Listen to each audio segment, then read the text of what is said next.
We've crossed 100. That's a good start. Yeah. Shall we start, Aslam? Yeah, we'll start. Yeah. Good evening, everyone. Welcome to the today's session on a session by Mr. Arjun Prasad from Taurus Global. Before we start the session, I would like Anand sir to talk few words about CYW and CWW. Anand sir. Yes, good evening, everybody, especially my youth friends. It's my pleasure to welcome you all to today's webinar.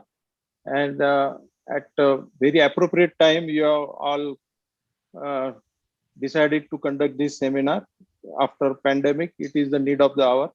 I congratulate all of you for this endeavor. As the in-charge VP of the Youth and Women's Wing, I am very happy to see that under the leadership of Bani Anand, Abhishek Batevra, and Nitish Reddy, the Kridai Youth and Women's Wings are doing such events which will help our Kridai members to improve their knowledge and understanding of the market. They are also working on various series of case studies, journals, checklists across various functions, topics, which I think will make our members more efficient at their businesses at Tier 1, Tier 2, and Tier 3 cities. This time I have specially mentioned to give special attention to Tier 3 cities to cope up with the situation after pandemic. There are some new initiatives also planned, such as developing domain-wise master classes, as well as around facilitating investment in startup by Kridai members. The current team is building on the strong foundation laid by our Jagannath Rao Bandari. We call him Anna in the last term, and he's mentoring the current team well.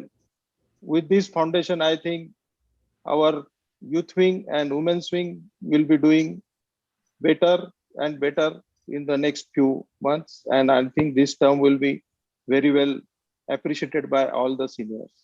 Lastly, I thank and welcome Mr. Arjun Prasad for being a part of this session, and I look forward to hearing from you. Thank you very much.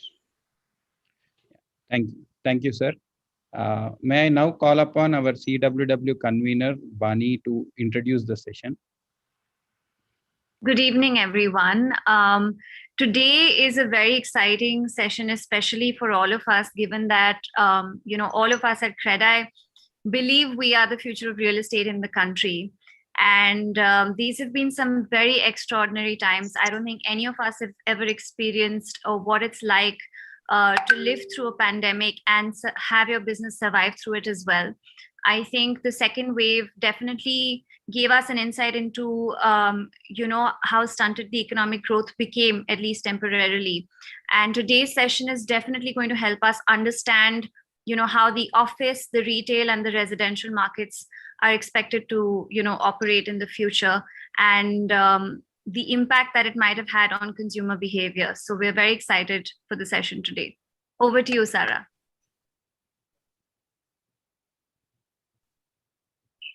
Thank you, Bani. Good evening, everyone.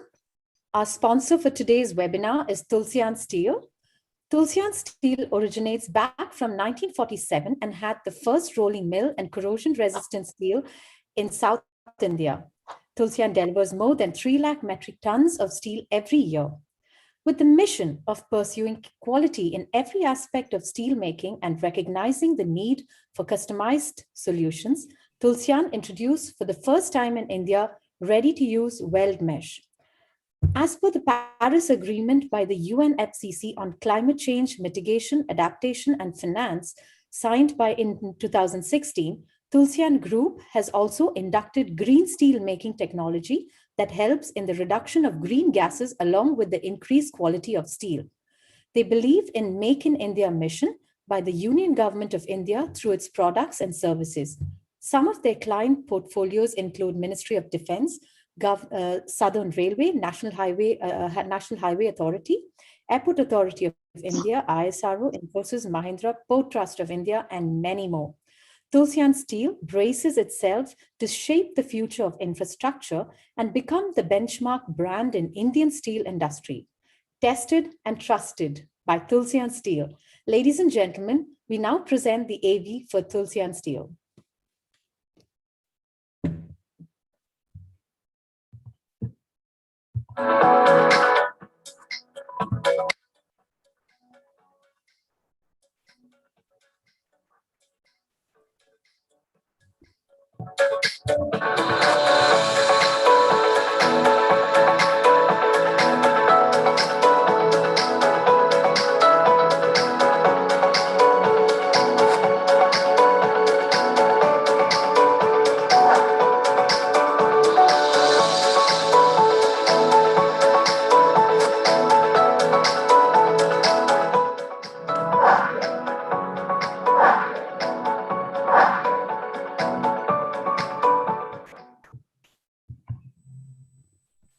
Thank you, Mr. Sanjay from Tulsian Steel, for all the support extended to the Credai family.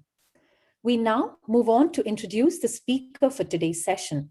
Mr. Arjun Prasad is a senior leader in the global real estate private equity industry.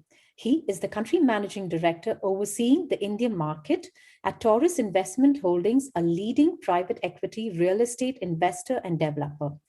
Taurus is based in Boston and operates in over 30 markets across 8 countries, including US, Canada, UK, Germany, Argentina, Turkey, Greece, and India.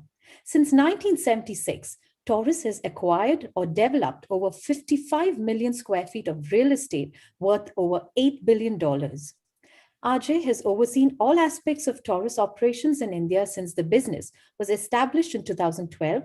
Taurus is developing a $500 million portfolio in India with a focus of office and retail anchored mixed-use built-to-core development. Its portfolio includes one of the largest single-phase mixed-use development in India and involves joint ventures with market leaders like Embassy Group and Asset Homes. Prior to his senior management role at Taurus, Ajay has worked in MR and Accenture. Ajay is an alumni of the MIT and the IIM Calcutta and holds an engineering degree from the College of Engineering, Trivandrum. He currently chairs the Global Real Estate Institute Global Committee for Future Retail. He is one of the members of the Forbes Real Estate Council and of the International Council of Shopping Centers. His professional and academic interest spans sustainable real estate and urban development, experiential real estate, and cross-border investment. Ajay is a frequent speaker at the global real estate conferences and delivers lectures on the real estate and graduate programs at the Wharton School, MIT, and Harvard University. It is indeed our privilege at Credai to have you as our speaker for today's session. Over to you, Ajay. Thank you, Sarah, and that was a very kind introduction. So first of all, it's a pleasure to be here with all of you. Thank you very much for giving me the opportunity to speak to such a wonderful audience spanning young developers and members of the development community from across the country. It used to be that I always used to say that there should be a youth movement in real estate, and this was 20 years ago, and now I'm on the other side. So I'm glad that's happening, and also very happy to see that the participation of women in real estate and indeed in the whole real estate and private equity industry is going up, including a lot of women reaching senior positions. That was not the case. It is still one of the least friendly industries as far as the participation of women is concerned. So it's very heartening to see that there is an organization with the Credai Women's Wing that's actually helping facilitate, I would say, a long overdue influx of talent into the industry.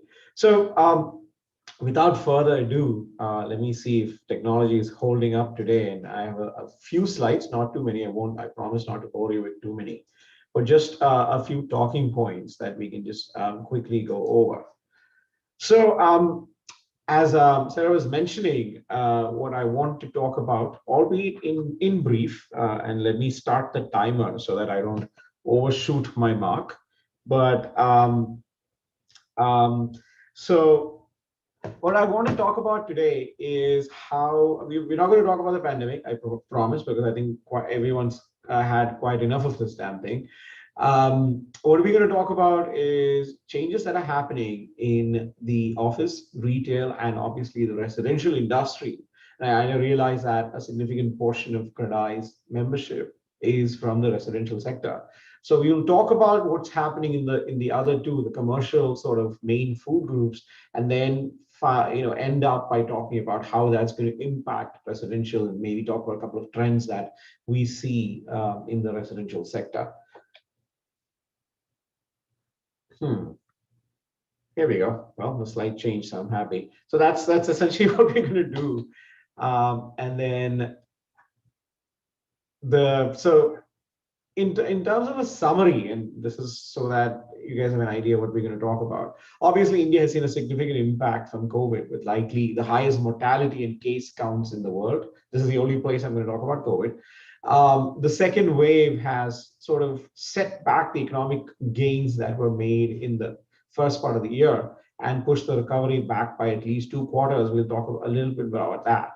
However, and this is what we should all look forward to, the economic fundamentals of India, the underlying economy, the underlying competitiveness of the economy, the size of the population, the demographics, they all remain sound. And therefore, in the medium term, if not tomorrow, a recovery is going to happen. Whether it's in late 2021 or early 2022, depends on how this thing pans out, but it is going to happen. So we can all rest assured on that the underlying engine is still working well, even though there have been a few sputters along the way. Office usage, we will talk about.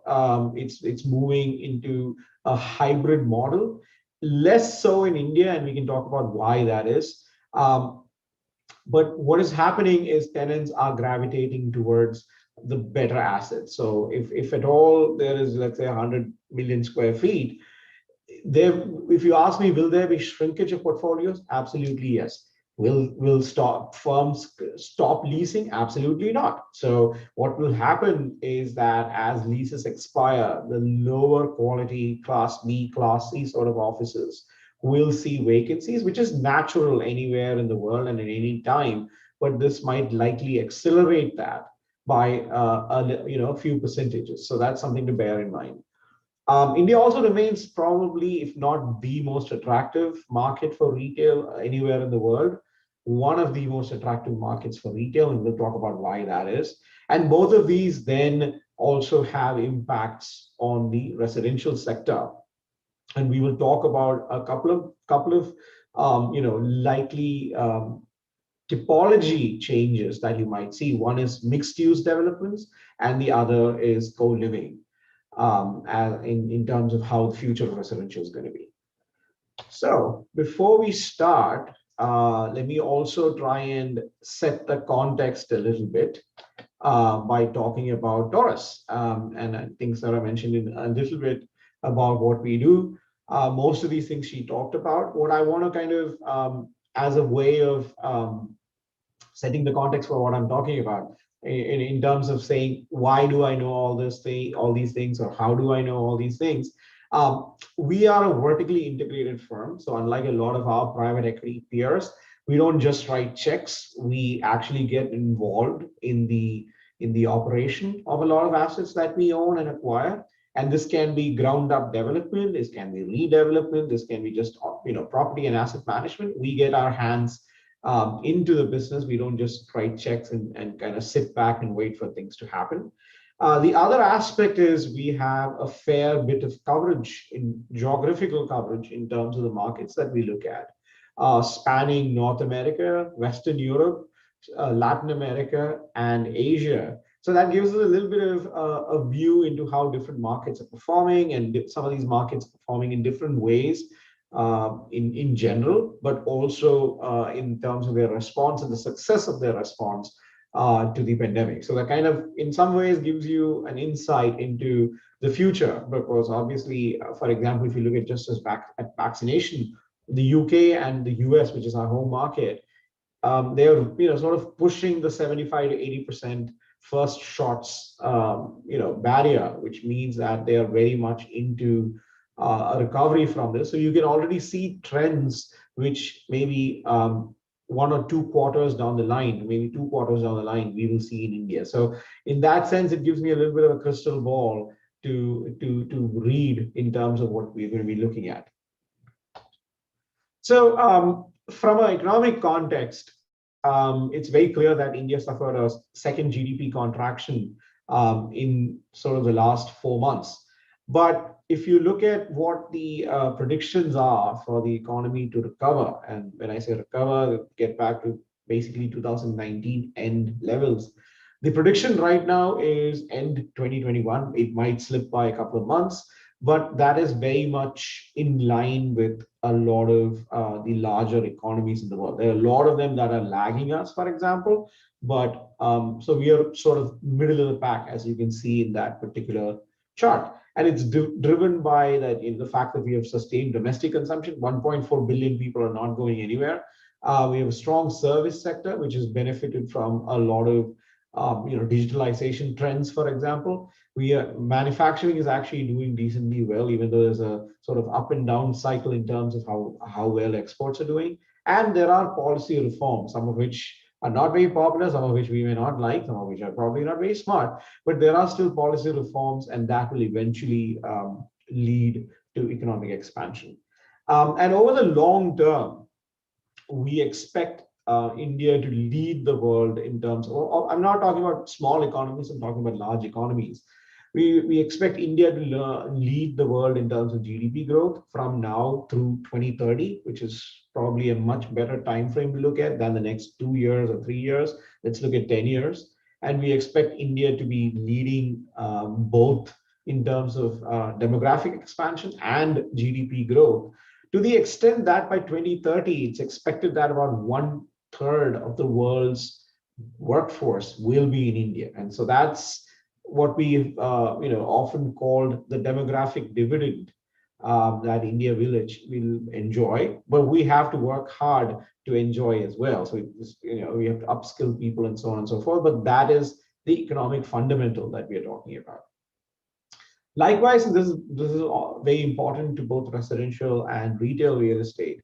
India will also have up to 250 million mid-income households by 2030, which is one of the which is very high growth, because the income it's also because the income base is so small, but the growth expected in that, which is then going to translate into consumption of goods, services, and durables, including homes, is going to be quite robust. So that's all good news. The other thing that we also look at is that India has a very high domestic consumption index. So India is roughly at 72%, as opposed to a China, which is below, it's around 50, maybe slightly below 50%. Now, this has two important effects on the economy and two important effects for real estate. One is that we are less exposed to external shocks, because our economy is less dependent on exports. So just like, China got hit with embargo, with trade embargoes and so on and so forth, or if they're exposed to slowdowns in Europe and North America, we are less so, because our economy is mostly driven by domestic consumption. Likewise, this also means there's a huge potential in the retail sector, because consumption is so high in India, and it is one of the fastest growing retail sectors in the world. Is expected to double from about $800 to $900 billion right now to about $1.8 trillion in real dollars, not GDP, PPP as adjusted dollars, by 2030. And most of this growth is going to come in organized retail. You're not going to have those many sort of mom and pop stores opening up to account for that growth. Most of that growth, so roughly $800 billion to $1 trillion of growth, is going to happen in the organized real estate, organized retail industry, which obviously then feeds the organized retail real estate industry. So, so that's the general context. I think the message is that there is a lot to look forward to. It is not all doom and gloom. And the growth trajectory that India was having before 2020 happened, we were the fastest growing large economy. That's sort of, we hit a little bit of a speed bump, but come 2022, 23, we will, I think, regain that position, and that will fuel the growth of all kinds of real estate. So now if you look at, let's start with office, and we've all been hearing sort of, oh, everyone's going to work from home and no one's going to go back to the office, and this is the end of office real estate as we know it. I know a few people who are going to disagree with that. If I name names, for example, my good friend Mike Holland at EOP REIT or Jitu at Embassy, they're going to vehemently be opposed to that. Now, there is some truth to that. And we already saw that in economies in East Asia, Japan, China, Korea, Singapore, and so on, where the initial effects of the pandemic were not very strong. And even subsequent waves have not been as bad as what's hit Europe or Latin America or South Asia. Office occupancies have stayed reasonably high. In some cases, they've stayed as high as 80, 90%, but usually north of 60%. So the office is not going away. Likewise, if you have looked at leasing activity, now in India, it's been sort of frozen for the last 3 or 4 months. But before then, it was quite active. Even in the US, let's take, for example, Facebook, which has been very vocal in terms of, we're going to send 50% of the people home permanently and all that stuff. What do? In the middle of the pandemic, they went and signed a 750,000 square foot lease in Midtown Manhattan, which is one of the largest, most expensive leases in the country. So clearly they were talking something else, they were doing something else, right? And now as you look at the US as a market to sort of divine where the rest of the world is going to be 6-12 months from now in terms of vaccination and so on and so forth, you are seeing the fact that large employers, whether it's Microsoft or Google or all of these guys, have started setting timetables for people to come back. And this varies from anywhere from 1st of June, which is what we had as a company, all the way through September 1st for most of these very large technology employers. Banking employers have started calling people back. JP Morgan, Goldman Sachs, all of these guys have been very vocal, Jamie Dimon and all of these guys, David Solomon, these guys have been very vocal about getting people back. So in the end, if you ask me, can I give you a percentage about how many people are going to work outside the office and how many are going to work in the office? No, because it's going to vary from organization to organization and market to market. But roughly, if you take in terms of our average occupancies, you will have 65, 70, 80% of the people working in the office more than 3 days a week, which is what I call, being in office. And then you'll have a 20, 25% floating population that will work either at sort of satellite locations or remotely from home or the nearest cafe or wherever. But what's happened is that the pandemic has accelerated a few trends in office real estate. For example, and I borrow this from a Knight Frank report on global office real estate. One of the things that it has done is to put real estate at the center of attention of the C-suite. The CEO, didn't care about real estate. The COO cared a little bit. The CFO cared a little bit because he was paying the rents, and then the HR head usually cared a lot more because real estate was playing a central role in attracting and retaining talent. But that's now changed. It's often, you say that you miss something when, you really understand the value of something when you miss it. And, a lot of these people have been out of office and working from their kids' rooms and stuff like that. In my case, in my kids' room, actually. And they have now realized how important office facilities are and how real estate in general is. So if you look at it, the question is, to what extent is real estate considered a strategic part of your business? Essentially 80%, 90% of people are saying at least to a significant extent, or it's an absolute centerpiece of our business. Only 10% are still foolhardy in saying that it's not, and they will obviously get their comeuppance at some point. Now, this is the important thing. What is office conveying to you? Some of the key things that show up are corporate brand and image. So, cost reduction obviously shows up. I'm sure those are the CFOs talking. employee well-being is important. So now this is health and wellness of the employees, and we'll talk a little bit about that. It talks about talent attraction and retention, which is in a certain sense part of that whole corporate brand and image part. So basically, you're talking about two or three buckets. One is the corporate brand attracting and retaining talent. The other is efficient, or operations. So that's collaboration, all of that good stuff. Then there is the sort of employee wellness bucket, which is also linked in a selfish manner to increasing productivity of the workforce. And finally, if you see at the bottom, there's an 8% mention of ESG, which is your environment, sustainability and governance and all of that stuff. So we'll talk about that a little bit as well at the conclusion of this. But if you look at the chart on the lower left, you also see that sustainability is now becoming important focus. 20% of them, 20% of respondents, and these are CXOs, they say that the real estate is an important consideration for sustainability.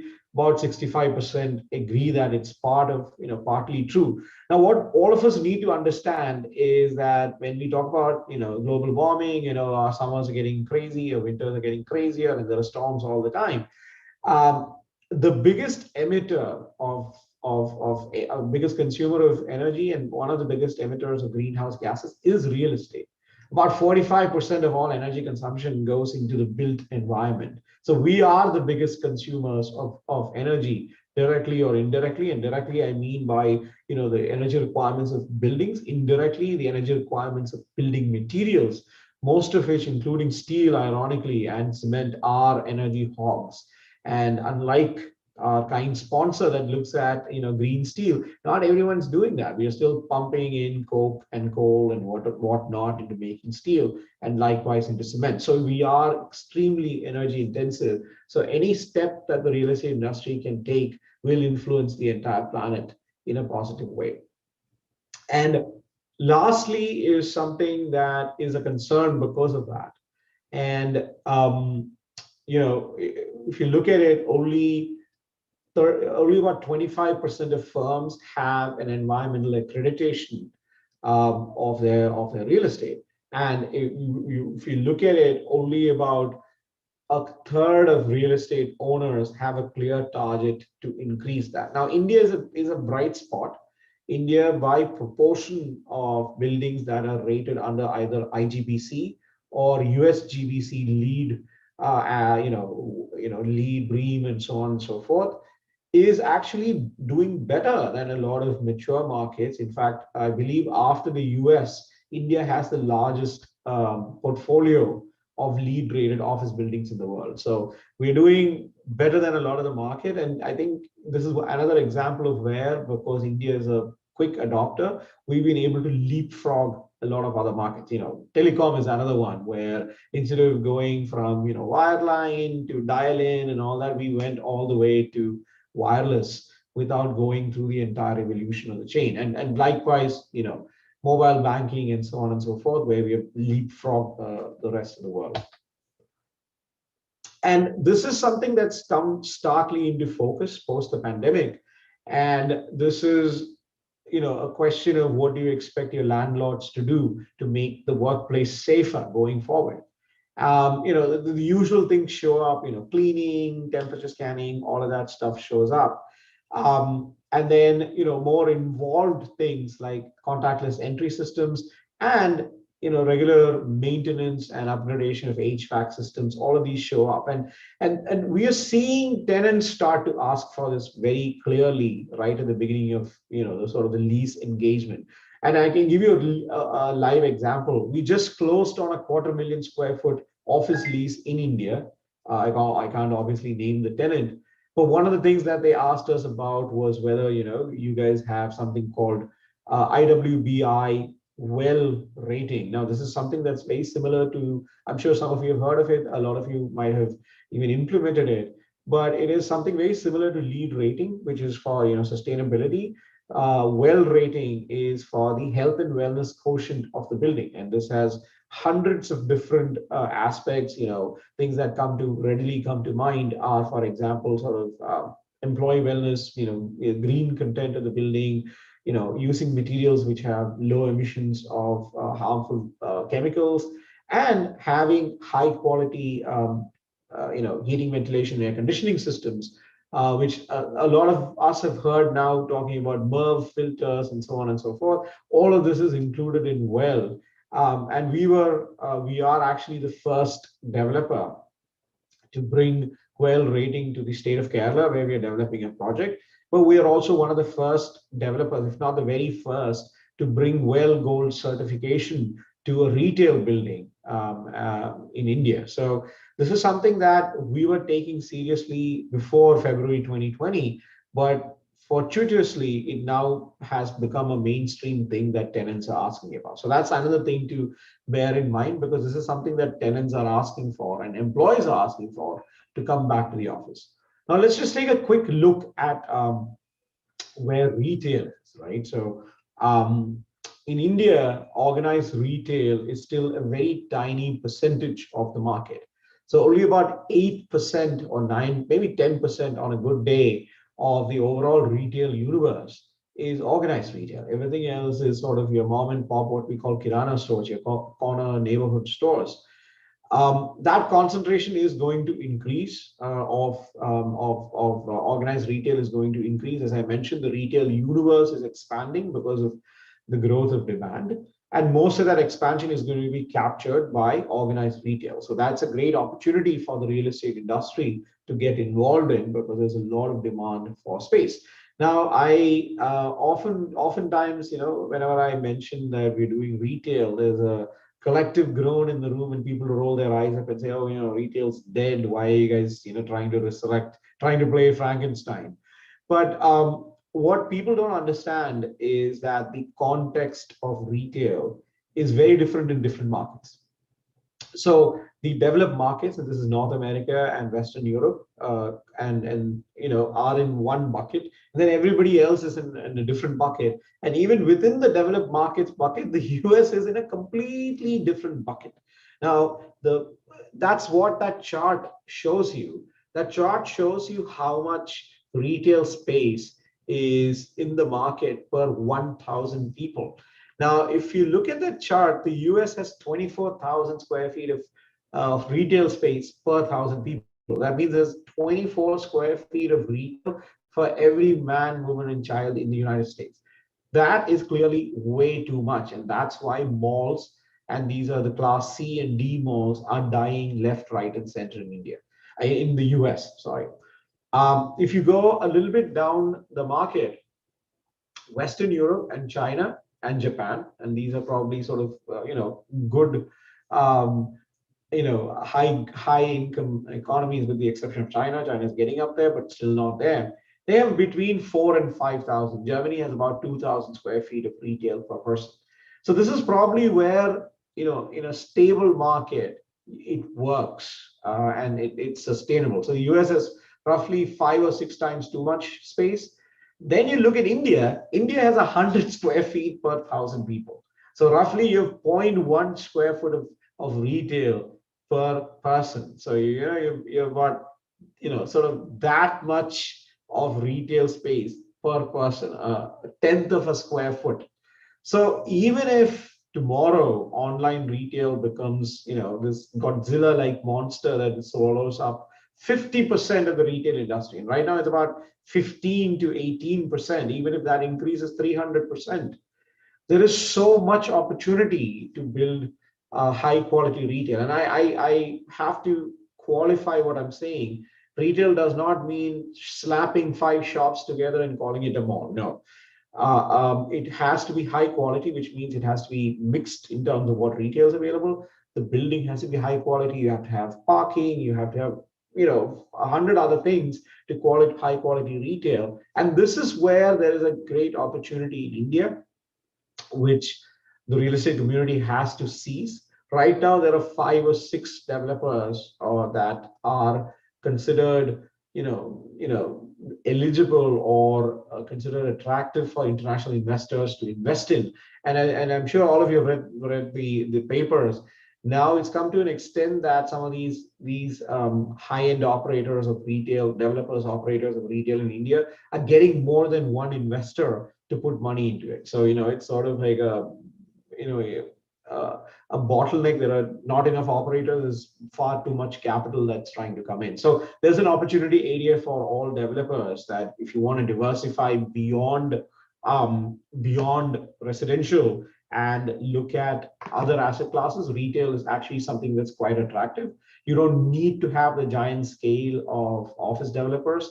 You can still do it on a city by city basis. So that's something that comes to mind. And if you look at the sort of where retail is in different parts of the world, and that's sort of the chart at the bottom of the page, Asia and South Asia in particular, these are places where most retail centers are urban. We don't have strip malls that are located 20 kilometers or 30 kilometers outside the city, which is the case in the US. You have any highway intersection and there's a bunch of retail right next to it, because a lot of people drive and a lot of people live further away from the city centers than they do in India. So in India, the centers are retail. They're newer. If you look at any good mall in India, the oldest one could probably be 15 years old, which is nothing. There are 65-year-old malls here in the US. So these tend to be newer and therefore tend to be in better shape and so on. And there is more stock getting built now than ever before, although that sort of kind of hit a little bit of a slowdown because of the pandemic. So those are important things to keep in mind. Now, I also spent 5 more minutes talking about where retail is evolving towards. So, for example, where retail used to be just, if you look at the sort of lower left corner of the picture, there is a sort of a pie chart. This is from Brookfield, which is, as you know, one of the largest owners of real estate in the world and one of the largest owners of retail in the world. And they do a fair bit of analysis of their portfolio. Now, what they're saying is that from the store being just a brick and mortar box in which people come, look at stuff, buy and leave, it is changing. The role of the box, what is happening in the box is changing, which is what developers like us have to pay attention to, because we create the box, but it's no longer about the box. It is about what is in the box. So that's something that we have to pay attention to. Otherwise, we'll be as extinct as the dinosaurs. So for example, it is not just as a point of sale, which is I sell you something, you pay me money. That is traditional, that is happening. It is becoming a center of activity for a number of things. For example, it is now becoming a distribution center. So stores are now being used for last mile delivery. So, I've been talking to some retailers, and what they're talking about is that, 50% of the space inside stores might be used for a point of, sort of last mile delivery as for actual sales to live customers. How does that impact a developer? It now means that if you're building a shopping mall, you need to have a lot more parking spaces that can take delivery vehicles, because a lot of your tenants will be loading delivery vehicles in your basement or your parking garage or wherever. So that's one example of how it can impact developers. It becomes a pickup location. So during the pandemic, everybody got used to curbside pickup and contactless pickup and all that stuff. It will not persist to that extent, but people will still want to do that. And this is called click and pick up. So basically you find something online, you click it, and then because it's available in the store next to you, rather than taking 5 days to get shipped to you, you are happy to go and pick it up, but it's already packaged and ready for you. It's a great brand building tool. And surprisingly, if you look in the US in particular, and I'm pretty sure it's going to happen soon in India, a lot of what we call online native brands which began on the internet, whether it's Amazon, which is the easiest example, but there are lots of, Warby Parker, which I bought these glasses from, Bonobos, and so on and so forth. These all began as store killers. They said, we are going to be online. We're never going to go. You never need to come to a store to pick up our stuff. And they were supposed to be retail killers. Now, what is happening is these guys are now all opening stores. Amazon's bought Whole Foods, the second biggest grocery chain in the US, for $14 billion. So they've already gone offline in a huge way. But even Warby Parker, Warner Bros, all of these guys are now opening literally hundreds and thousands of stores because they have understood that the physical store not only increases your catchment, it also is a brand building exercise. And there is a very interesting piece of research which I would love to go into, but it's too complicated. It says that if you have an offline store in a particular market as an online brand, your penetration into that market goes up significantly. So if Amazon or let's say Warby Parker has a store in a city, the chances of people buying not just at the store but online from that same brand goes up. So these guys have all understood that the all online thing does not work. This will also happen in India. You will see online retailers like your Flipkarts and so on and so forth start to have offline presences. So again, as a developer, those are interesting things. Some of the things that are happening, and I mentioned phygital as a trend, and this is obviously a chimera of a word, a portmanteau, if you want to call it, which combines physical and digital retail. And this can happen in many ways. For example, if I start to talk about it, we can talk about it for hours, but maybe 2 or 3 ways phygital is happening, and it's also happening in India already. One is, as I mentioned, click and pick up, which is people look for a product online, find it, and then actually pick it up at a physical store. The opposite also happens, that you go to a store, you let's call it an apparel store, and you find something you love, but you don't find the right fit, right? You are able to order at the store for the product to be either shipped to a store or delivered home. So that's another way things are happening.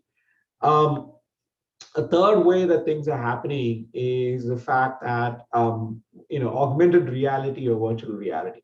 So you're often, in some brands, you're able to go and have a virtual fitting, where they can laser scan you and literally customize clothes for you, or you can, kind of look how the clothes look on you in virtual reality. You can do that at home, and some of these brands have, home virtual reality, augmented reality apps, but not as much as you can do it in a professional setting at a store. So all of these are coming together, and for a landlord, this brings challenges. Like, for example, you have a store and 50% of the sales are happening through the store, but 50% of sales are being triggered by the store. Do you get paid for it? Because, for example, if it's a revenue share, if it's a guaranteed rent, it's fine. But if it's a revenue share, do you get paid for what someone has come experienced in the store that you are leasing to a tenant and ordered based on that experience? Shouldn't you get a share of that revenue as well? Otherwise, what could happen is what we call showrooming, where the brands just have a bunch of displays there.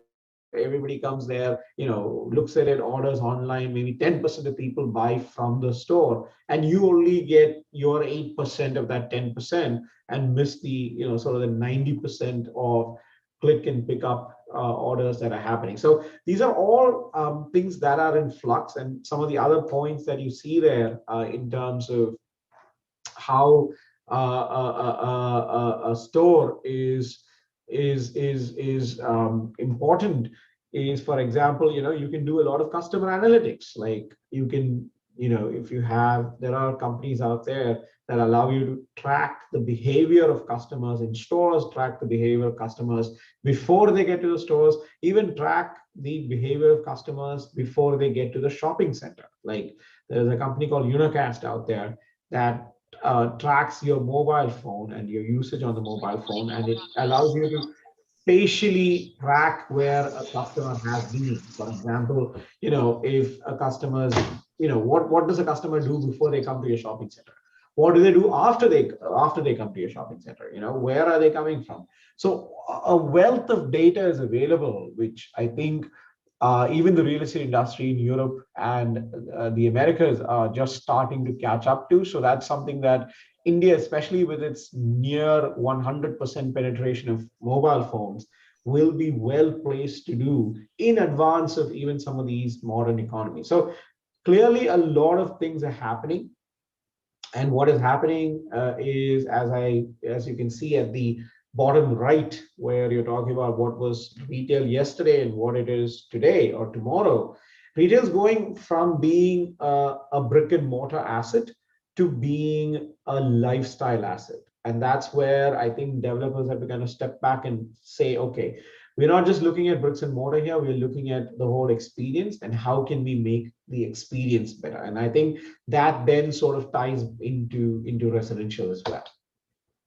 So I just want to leave the commercial part of it by kind of sharing what's been going on. Now, we've all had a pandemic, you would expect, no deals to happen. Contrary to that, India actually saw more real estate transactions in the 12 months since the start of the pandemic than in the 12 months prior. So this is surprising, but it has happened through a number of blockbuster deals that a lot of you are familiar with. But just to look at it, if you look at Indian real estate, commercial real estate, since the very beginning, we have received nearly $19 billion of investment into office. This has come from, predominantly from the US by way of Blackstone and Brookfield, but it also come from Canada through a bunch of pension funds, Singapore, the Middle East, and even domestic funds have put in significant amounts of money. Retail is not done too shabbily either. We have done about $3.5 billion of transactions in the last 10 years. And this is again being spread across different countries that money is coming from. But one message is clear, the money is coming in from outside. Probably domestic investors are 10% or less of the market. 90% of the investment has come from institutional investors abroad. And this clearly signals that India's market is a very attractive one, more so than probably we ourselves understand. So coming to residential, unfortunately, I just realized that this graphic is less clear than I was hoping it would be. But there are two key trends that as residential developers we need to keep in mind. So one is sort of mixed use. Now, mixed use has always been in India. We've had the integrated township projects that have been happening. Some of them have been very successful, some of them not so successful. I can think of, Gurgaon, I can think of Powai, I can think of Pallava, that Lod has been doing some of the Hiranandani projects, and there are many projects that are very successful. But I think where things need to improve is that we need to improve what I call the tightness of mixed use. Now, invariably, what happens when someone is building mixed integrated development is that it's very residential heavy. So you build 95% residential, and then as an afterthought, you throw in 5% of office or retail or hotel or something. The problem is at some point, the balance stops working. So you need to probably look at, a heavier dosage of commercial in these developments as compared to what's been in the past. Now, if you look at some of the successful ones I named, for example, DLF in Gurgaon or Hiranandani in Powai, Brigade Gateway in Bangalore is another example that comes to mind. There are number of other examples that are happening. You see that there is a significant dose of commercial in there, and this has been the norm worldwide. And if you look at, we have done a number of these around the world, and the usual norm around the world is that there is at least as much commercial as there is residential. It's never 90-10, so it's not 90% residential, 10% commercial. It is usually 50-50, 60-40, something of that nature, because then that adds value to the residential. So I think that's the message I want to kind of drive home. The 15-minute neighborhood is something that everyone's talking about, the 15-minute city, because the core concept is that everything you need, whether it's schools, shopping, your employment opportunities, all other amenities have to be within a 15-minute walk or drive. And the idea eventually is that this is more sustainable. It leaves people happier because they're not stuck in cars or trains for hours on end. But again, mixed use is a great way of bringing in the 15-minute thinking. So that's something that I want to leave all of you with in terms of what you should be thinking about when if you're doing standalone residential, The best way of doing this is something that everyone's successfully been doing, which is plonk it next to a IT park or plonk it next to a mall. But if you're thinking on a bigger scale, then this is something that bears consideration, because in the end, you have to have a diversified portfolio. So if you want to diversify, think of bringing mixed use together. The second thing that I want to talk about is co-living, which in India has been taking off in various forms and fashions. There's not been a lot of sort of organized, purpose-built co-living. It's usually been apartment complexes that have been taken over and repurposed, hotels that have been taken over and repurposed. It is good because it starts the trend, but there's only so far it can go. In the US and Europe, and mostly in the UK in particular, this has been very different. It's always been purpose built. So there are companies like Star Living and the Commune and so on and so forth, which are building structures that are purpose built for co-living. Now that's also starting to happen in India. I know that, for example, our joint venture partner Embassy has something called Olive, which they are starting off. We are doing something of that nature in our project in Trivandrum with our joint venture partner Asset. And we've successfully been doing that in Latin America, in Buenos Aires and parts of Latin America, with a brand called Casa Capus, which is something that our Argentine business is doing. But drawing on that, I want to leave you with two things. One is the question of is co-living over, right? Who wants to live in a community when there is a pandemic and you can catch, some sort of illness, maybe not this one, but the next one, if you're living with a bunch of other people? The answer is apparently everyone still wants to live in co-living. So if you look at how rents have been doing, on the upper right is a comparison of rents of co-living with conventional Class A studio apartments in the US. You can see that there is a significant premium for co-living over Class A studios at the same time. Now, both have dipped in 2020, both have recovered to a certain extent, but that premium continues, which means people are still willing to pay more to live in co-living as opposed to living in a standard apartment. Why is that? Because of some of these factors that I've pointed out. One is mobility, right? You have the ability to kind of pick up your things and move across the country to another co-living space, maybe another co-living space owned by the same developer, if you change your jobs. And today what is happening, and it will continue to happen for the next 3 or 4 years, is the increased mobility of people in terms of jobs. People have understood that they can work from different locations and work flexibly. So at least for the next, it happens in every bust and boom. When there is a bust, people don't move because they don't want to lose their jobs. When there's a boom, people move because there are increased opportunities, and they can go to other places and get better jobs. Co-living gives you mobility. You're not tied down. You don't have furniture. You don't have anything. So essentially, there's no, whereas earlier you were tied down within a city, now you can go anywhere. So that mobility and flexibility is one thing. You have an in-unit workspace, which is very important these days, because I know of an example where there were people from competing companies literally working in the same bedroom. So not good for them, not good for the companies. But with co-living, everybody gets a dedicated workspace, whether it's a converted workspace within the co-living unit or whatever, but there is a dedicated private workspace. You have convenience and amenities, and co-living gives you a full suite of amenities. You don't have to do anything yourself. You don't have to figure out stuff. And if you're splitting an apartment with 5 other people, community is very important. Now, this is the opposite of what we were when we, the whole socially distanced thing. But humans are communal creatures. They love being with others. We socialize, and co-living brings that sense of community to people who are usually in their early to mid to late 20s, who often, because of work, don't have a lot of time to socialize. So that's an important thing. And lastly, but not least, collaboration. You may not have to go to work to collaborate. You might be in a co-living facility where there are a lot of like-minded young people who are in similar industries, and you meet someone at the common area of the co-living facility. You strike up a conversation, ideas start flowing, and hey, you have a business now. So all of these are going to continue. They will get stronger as we recover from the pandemic. So co-living is a space that everyone should keep an eye on. It is, I mean, in the US, for example, is going even one step further.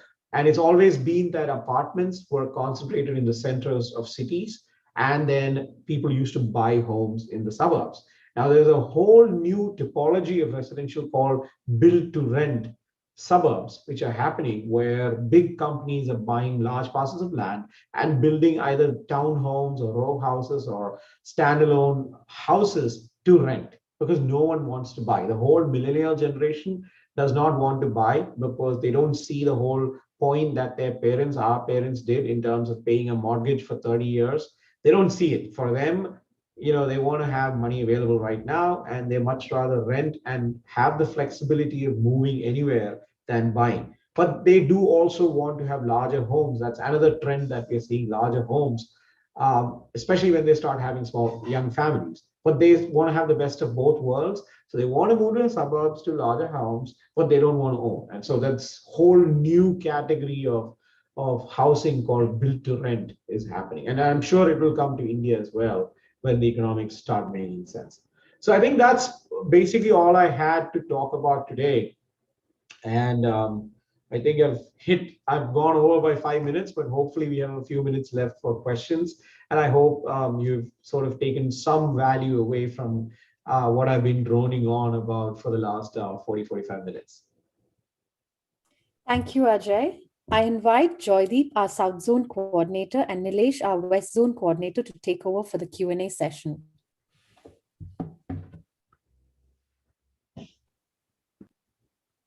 Thanks, Sarah. Joy, you want to go first? No, please go ahead. Thank you, Sarah.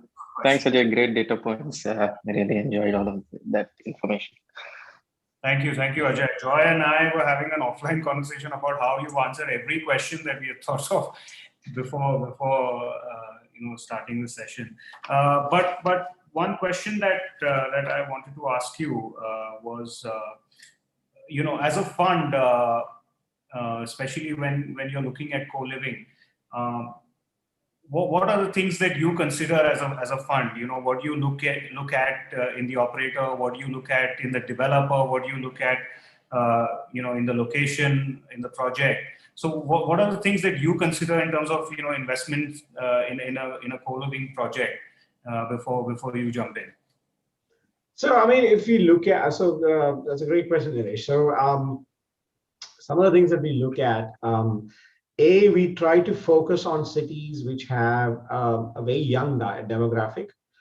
Typically, these are cities which are either education centric or knowledge industry / service industry centric, or both. Usually they're both. So for example, even in terms of, forget co-living, in terms of multifamily housing, in which we are a very significant player in the US, we tend to look at cities like Boston. We tend to look at cities like Raleigh, Austin, Nashville, and so on and so forth, which may not be the biggest cities in the US necessarily. Boston obviously is a tier 1 city, but some of these others are not. They're tier 2 cities.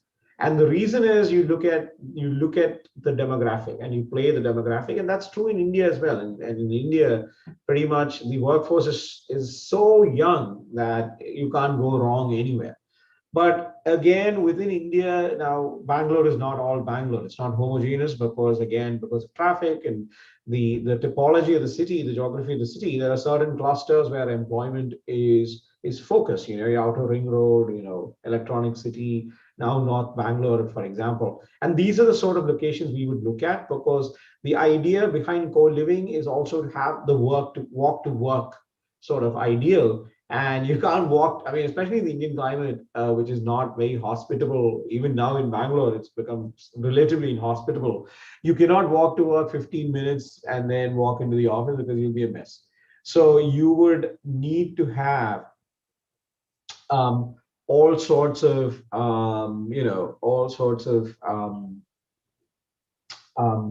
proximity to the employment areas. Again, this allows you to have for example, tie-ups with employers who would want to have facilities for their employees. Like, we know that, for example, in many Infosys facilities, many TCS facilities, they often have employee amenity centers that include living facilities for employees, maybe for transit purposes. But again, these guys would love to have high quality residential that they can tie up with. In fact, one of the projects that we're doing that I just mentioned in the beginning, we've had inquiries from employers as to how, tenants in our office buildings, as to how they can block sort of blocks of space within the co-living for their employees, either as transit accommodation, guest houses, or even as permanent accommodation. So I think location is key. I mean, real estate is always local, but I think for co-living, by virtue of the fact that you're trying to encourage people to walk to work, not to have a bike or a car or whatever, proximity to places of employment is even more important. So I think that's what we look at. I think the other thing we look at is a quick turnaround. So these are smaller parcels. They have to be fully entitled and so on and so forth. So that's another thing, that you don't want to have a 5-year sort of cycle time on this. You want to get in and get it built in 2 years and start earning revenue on that. Also, just wanted to understand, to draw parallel from the stock market, typically one of the parameters that we consider or investors consider while investing is the GDP to market capital ratio. Is there some ideal ratio of commercial to residential place to understand whether the market is underserved or has excess supply? Is there a global ratio that some that we can follow? Or So I wish I had an answer for that, Joy, but the problem is it also depends on the typology of each market, right? So for example, India does not have an organized apartment multi-family sector, because it's basically just people buy it and then rent it piecemeal, whereas in the US there's such a sector. It also depends on the typology of the cities. For example, US cities are very car centric, except for a few like Boston, which have decent mass transit systems in place. Everything is car centric and they're sprawled out. I mean, there are some cities in the US, like metro areas of Chicago, Dallas, and LA, which could be states in themselves, and they're just sprawled out for maybe up to 100 kilometers in each direction. So it's very difficult to draw a ratio. Now, if you look at you have a ratio of people to square footage in the office, but it's very difficult to draw that ratio for residential. What we can do, for example, is typically, if we look at all the markets that we've seen, in India is a whole different animal. In terms of space, it's usually 75 to 25 in terms of built area of residential and I'm counting all residential stock as to commercial real estate. So residential is always the largest asset class by square footage and value. But the difference is residential is often very fragmented, right? I mean, there's a huge amount of retail ownership. There are very few institutionalized landlords. So in terms of portfolio ownership, it's very skewed. But if you look at the asset class itself, it's usually 70-30, in some cases higher, 80-20.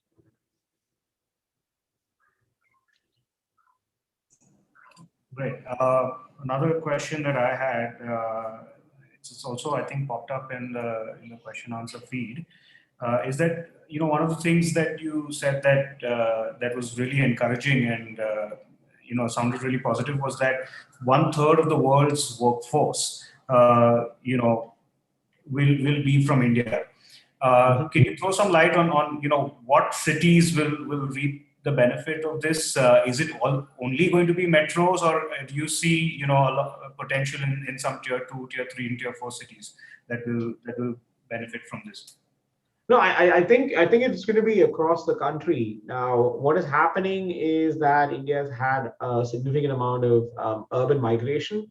So the expectation is that 70% of the population will be either in a city or in proximity to a city sooner rather than later. And this comes from the fact that there's going to be this has to be a lot of demographic factors have come into play. One is mechanization of agriculture, because Today, even though the agricultural sector only accounts for about 15% of GDP, 70%, 60 to 70% of employment continues to be in agriculture because it's very low tech.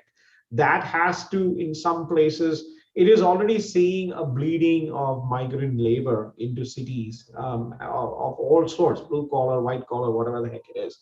But the agriculture has to get better to free up the workforce to kind of move into higher value add sectors of the economy. Now, from a geographic perspective, right now, the metro cities have reaped, I would say, an unfair advantage in terms of the demographic dividend, because people gravitate to where work is, and work is not gravitating to where the people are. There are two reasons. One is because you have scale economies in these cities, and our cities are mega cities, or let's face it, they're all 10 million plus. Those are mega cities by any stretch of the imagination. Secondly, is because the infrastructure in tier 2 cities is not enough, or not of a quality enough to attract many forms of employment. Service sector employment being one, but also high-tech manufacturing, for example. So it's a chicken and egg. It's a catch-22 situation. Which becomes better, infrastructure? Do you get companies coming in? Do you make infrastructure better for us? I think, given the fact that there needs to be some sort of a way to break the deadlock, it has to be a bit of both. But I think this is where the real estate sector comes in and says, okay, we don't believe that everyone's going to be in Mumbai, Delhi, Chennai, Bangalore, Hyderabad forever, or Pune forever. Well, they will also be in a set of tier 2 and tier 3 cities. So there has to be some investment in advance of that sort of reverse migration happening.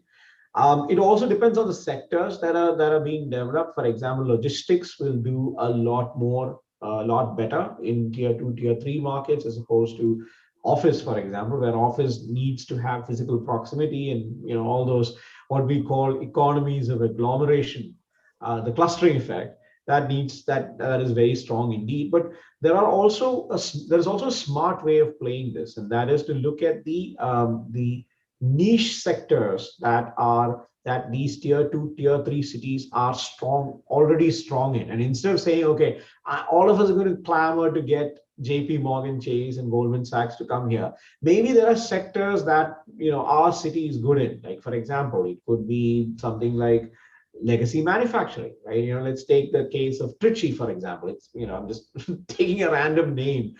Or Coimbatore, right? And these are cities which are, in the case of Trichy, heavy manufacturing. In the case of Coimbatore, more medium light manufacturing. And you could look at things like setting up light industrial facilities, which in India is still way behind where it is.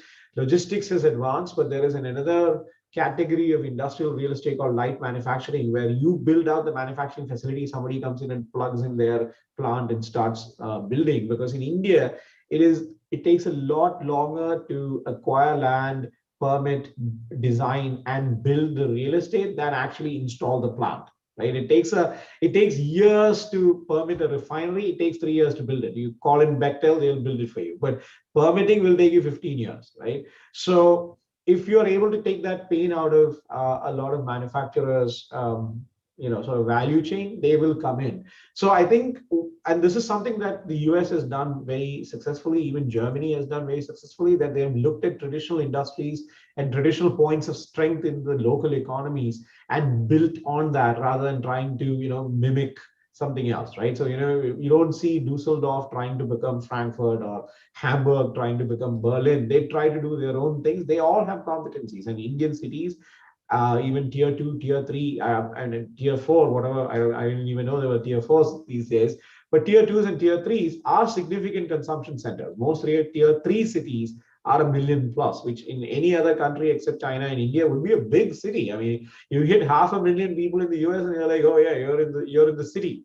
But if you hit 500,000 people in India, you will call it a town, right? We have a town between the village and the city, and then the metro. So these are individual consumption centers on their own, so there is benefit there. But these are also centers of competence for different sectors that need to be grown. So instead of all aspiring to be the same thing, which is a Mumbai or a Bangalore for financial services and IT respectively, let's look at what each city is already good at and then try and kind of grow that. That I think will allow this demographic dividend to spread out. And as my good friend Dr. Shashi Tharoor says, we have to work to get this demographic dividend. We have the dividend in the bank. We have to work hard to get the dividend. Otherwise, time will just pass us by, and instead of having 300 million highly employable people, we'll have 200 million unemployed people, and then it's a flip. You have to pay unemployment to all of them. So instead of having a dividend, it'll be a tax. I think that would be very encouraging for some tier 2 and tier 3 city participants that we have, watching you today. Thank you. Joy, sorry. Yeah. So, this whole work from home is being talked about a lot, and then different companies are reacting it to differently. In the US, Facebook has said, go ahead, work from home, and we'll pay your salary based on the market rates of where you're moving to. And here TCS says, everybody come back to office. But what's happening with residential is, because of this work from home phenomena, people are redesigning their apartments. They're including studies, they're repurposing all these homes. Is it required in the long term? Good question. I'm an office developer. I want to say no.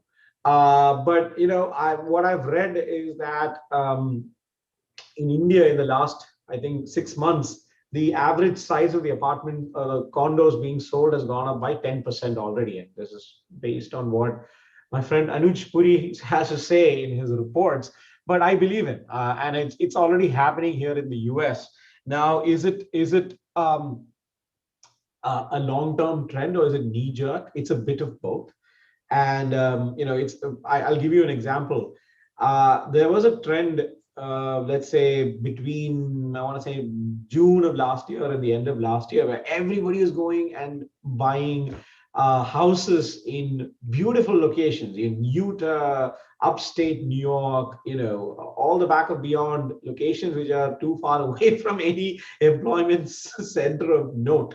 Now everybody is having buyer's remorse, because guess what's happening is, now that the vaccinations hit about 75% in most large cities, people are starting to call employees back. Now, this does not mean that everybody gets called back either. It depends on the type of size of the firm, for example. A lot of smaller firms with 5, 6, 10, 20 people are far more able to go completely virtual than the others. Now, we should remember that this is only a year-old trend. It's going to take many years to play out to see even if these all virtual firms succeed. What is clear is that large employers, even the Facebook that you just mentioned, and as I probably mentioned in the beginning of the webinar, in the middle of this, Facebook has signed a 750,000 square foot, multi-$100 million lease in Midtown Manhattan. They took over something called the Farley Post Office, which is a US post, one of the largest post office buildings in the world that was redeveloped into an office building. They just took the entire building.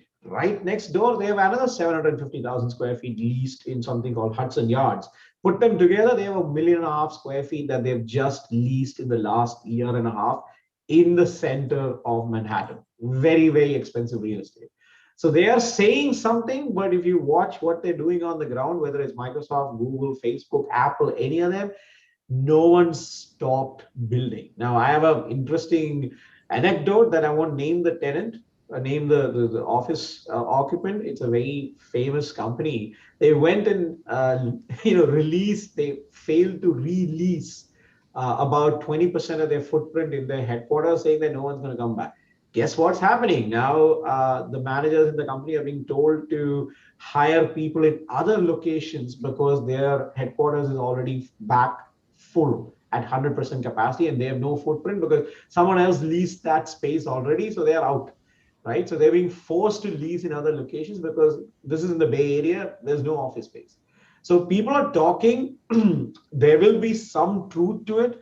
So it's not going to be 100% at home, 100% back in the office. In India, and I probably should have talked about it, in India, because of the fact that the predominance of employment now is shifting to what we call global capability centers. These are the in-house technology divisions of global corporations, banks, and so on and so forth. They have very strict security, data security requirements, which everybody's been gritting their teeth to get through when people have been, happily working on home Wi-Fi and probably working on the neighbor's Wi-Fi or whatever. They've been gritting their teeth to get through, but once they have the opportunity to get people back into secure working environments, they will do that. So I think to answer your question, the wise decision is to, yes, incorporate some redesign, because even with people who are predominantly back in the office like me, they're probably likely to spend a day at home, right? At least one day at home. And this is a trend that is going to survive far longer than the all remote trend. The all remote trend is going to go away in the next 24 months at the most, maybe much faster than that, depending on vaccinations. But there will continue to be a residual sort of work from home, for which if your asset is positioned to have extra space, it won't hurt you. I think no one, after going through this whole nightmare scenario for 2 years, no one's going to say no to some extra space at home, even in places like Mumbai. And I was noting that the increase in size of of residential is by percentage highest in Mumbai, which obviously because Mumbai units tend to have been smaller. It's the same thing in New York. So New York is, an approximation of Mumbai, and Mumbai is an approximation of New York. The percentage increase in sizes is highest in the areas where the units were already the smallest. So I think it's a smart thing. I mean, no one's going to say no to some extra space, because trust us, we don't know what's coming out of China next time. So I mean, every few years something does come out. So we don't know what the next one's going to be. So jokes aside, there will be scenarios where you will need to, even if you're not a huge work from home fan, you will love to have the ability to work from home, even if you don't work from home that often. So I think, yes, the does that mean upsizing from 1,500 square feet to 3,000? No, it doesn't mean that. It probably means adding another extra 150 square feet, maybe. Just one last question from me. There's some new concepts emerging out of the US. They're a couple of years old, but if you see, there's a firm called Zero Down, where you have no down payment. You live there for 5 years, and then you decide to buy it. Of course, they only sell to certain profile of people. That, and as well as fractional ownership. How do you see these emerging in India? Do you think there's a market for that here? I think so. I think especially in India, we have this I will try it on before I believe it sort of mindset. So it is a little, it depends on how you're able to finance it. For example, fractional ownership in terms of commercial real estate is definitely here, which is the REIT essentially, right? I mean, the REIT is fractional ownership. Crowdfunding in some markets is working, in some markets it's not. And the issue with those two, let me deal with those two in the first place, is that real estate, unfortunately, is not, it cannot be fragmented beyond, I mean, the physical real estate, you cannot build 45% now and then build 35% later. So there is always the risk of not being able to bridge from your fractional ownership crowdfunding sort of, financing to what you need to actually build.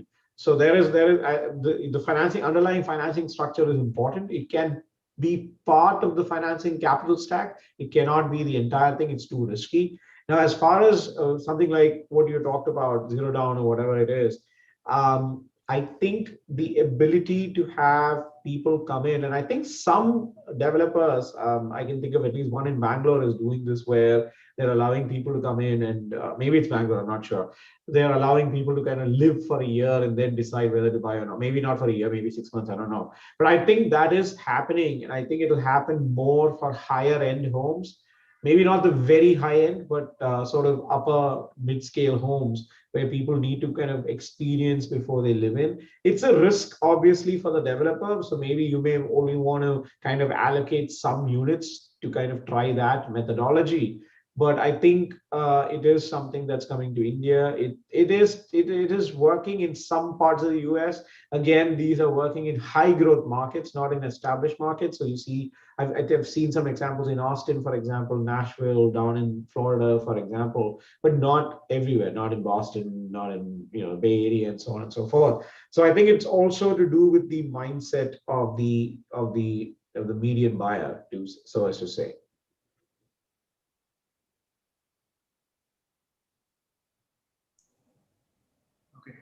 Do we have time for one last question? Yeah, one more, I think, and then we'll close. Nilesh. Yeah. So I wanted to just take Joy's question further. And I'm from Pune, and a trend that we're seeing in Pune is that a lot of the developers, like you said, in a project, if there's 80% or 85% residential and 15% commercial, there's this new trend that we're seeing where they're leasing out the commercial to a co-living space instead of office, and then doing strata sales, right, for financial closure. So it's a much smaller unit. It's an investment product where they'll start seeing returns, once it's ready, and usually it's about a year or maybe at max 18 months. What do you see as the future of this? Because a lot of these operators are startups, and the person investing is investing on the presumption that this will be a long-term investment, and he may see the return for maybe 2, 3, 4 years. But do you see a future in those startups actually giving him the returns? Yeah, so if you're talking about, I mean, just to clarify, Nilesh, are you talking about sort of like a management model, or are you talking about the co-living operator buying the space? No, they're only leasing it, and it's a 9-year lease or a 15-year lease. Right. And, so it's a master lease, right? But the developer has then sold a smaller unit to a buyer and got financial closure. Right. I mean, let's be clear here. I am never a fan of strata sales, because in the end, fractional ownership for anything that is of a commercial nature or long-term nature usually does not end well. So I'm not a huge fan of that. Now, but stepping back from that and looking at the model itself and seeing if it works, I think the trend of co-living itself is going to be around for a while. Now you have to look at the financials of the operator, for example, the scale. What is going to happen is just like in commercial real estate, where in the office sector, there are probably 10 or 12 players. In the retail sector, there are 6 or 7 or 8, maybe at the most. Industrial is about the same. Residential is obviously far more broad-based. But in any sort of cash flow sort of business, which is long-term, not, buy and, build and sell, there will be consolidation. So if there are 20 of these co-living startups around, there'll be 5 or 6 in the end. I mean, it can be more, but there will be consolidation. So basically, you have to be really careful to pick a winning horse. And unfortunately, when the industry is very early stage like it is right now, you never know which one's the derby winner and which one's going to, hobble to the finish line. But I think you have to look at a track record from whatever has been there, the management team, and look at what sort of investors they have raised cash from. If they have raised cash from deep-pocketed institutional guys, it makes sense. But if it's, they've raised money from random investors around there's no guarantee that the cash will keep flowing. So this is very much more a VC mindset than a PE mindset. So I'm the wrong guy to ask. But yeah, very venture capital thing. Yeah.